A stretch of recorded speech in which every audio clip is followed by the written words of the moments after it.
So, picture this, a country on the absolute brink, a political firestorm brewing, and then an election result that pretty much nobody saw coming. Argentina's 2023 election was so much more than just picking a new president. It completely blew up the predictions of almost every single expert and pollster out there. So let's dive into this political mystery, shall we? The short answer to that? Oh yeah, pretty much. The polls were telling one story, but when people actually voted, they wrote a totally different ending. So for this explainer, we're basically going to be detectives. We're going to piece together all the clues to figure out how the predictions could have missed the mark so badly. And right here, this is kind of the scene of the crime. On one side, you have what everybody thought would happen, a nail-biter of a race with the usual political players expected to win.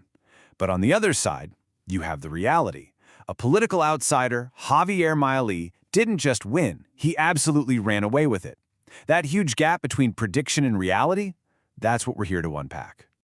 So to really get a feel for how big of an upset this was, we got to look at the numbers, because this wasn't just a tiny miscalculation. No, this was a fundamental misunderstanding of what the people of Argentina were thinking and feeling.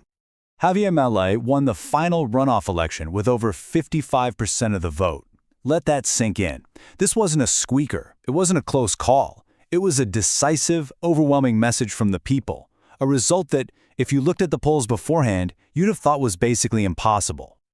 All right, our investigation officially begins. We've got the mystery, we've got the evidence of a massive polling failure, so now let's start following the clues and break down the top theories for why everybody got it so wrong. Okay, so our first major clue, it points to the voters themselves, or maybe more accurately, what they weren't saying out loud. This is the idea that a huge chunk of voters just kept their real plans totally secret from the pollsters. You might have heard of this before. It's a classic problem called the shy voter effect. See, in a lot of circles in Argentina, especially in the cities, saying you supported a radical candidate like Milei, well, it was seen as kind of controversial. So imagine a pollster calls you. It's just easier to give a more socially acceptable answer, right? Or maybe just not answer at all. But then, when you get into the privacy of the voting booth, that silence turns into a massive roar. Now our second clue, this one isn't about the voters so much as it's about the tools being used to measure their opinions. It turns out the way polling is done in Argentina has some really big, deep-seated problems that made it super hard to get an accurate read on things. Okay, let's break this down a bit. A lot of polls there still rely on landline phones. I mean, think about it. That immediately misses a huge group of younger, more mobile voters who happen to be a key part of Milei's support base. Then you have online polls. They have their own issues, often reaching more urban middle-class folks. And on top of all that, in a country where the economy is completely chaotic, just trying to build a representative sample of the population is a nightmare. The bottom line is, the very people the polls were struggling to reach were the exact people who were most fired up to vote for a radical change. And that brings us to our third big clue. And this one is all about who actually decided to show up and vote on Election Day. You see, pollsters build all these fancy models based on how people have voted in the past. But in this election, Argentinian voters completely shattered all the old patterns.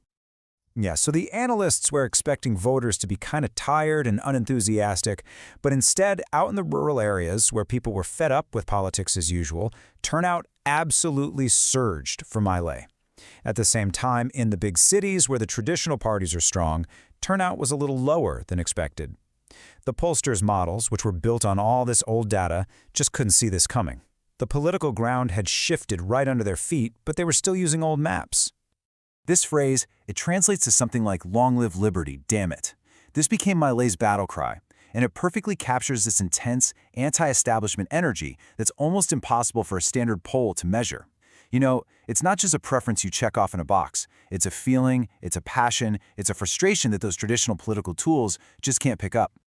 And if you're looking for the fuel for that fire, here it is. With inflation raging at over 200%, the economic pain for regular people was real, it was immediate, and it was all-consuming. This isn't just a statistic. It represents deep, widespread anger and, frankly, desperation.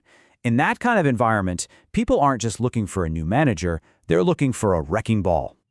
So you might be thinking, wow, that's a crazy one-of-a-kind story about Argentina. But what if I told you that if we zoom out a little, this polling failure is actually part of a much bigger, global pattern that we've seen again and again in recent years? I mean, just think about it. You had the Brexit vote in 2016, which defied all the predictions. You had Donald Trump's victory in the U.S. that same year, which stunned everybody. Then Jair Bolsonaro's rise in Brazil, and now Javier Milei in Argentina. Time after time, pollsters seem to be caught completely flat-footed by these populist, anti-establishment waves. So what is the common thread here? What connects all of these political earthquakes? It's actually pretty simple. When a big part of the population just loses faith in the whole system, the mainstream politicians, the media, all of it, they start to behave in ways that the old polling models just aren't built to understand. It's like the pollsters are measuring a chess game, but the voters have decided to flip the whole board over. So, where does that leave us? This whole election shock in Argentina, it's not just a story about a bad prediction. It's a huge wake-up call for anyone who's trying to make sense of politics in this crazy, volatile world we live in. The lessons here are pretty clear. For one, polling methods have got to modernize, and fast.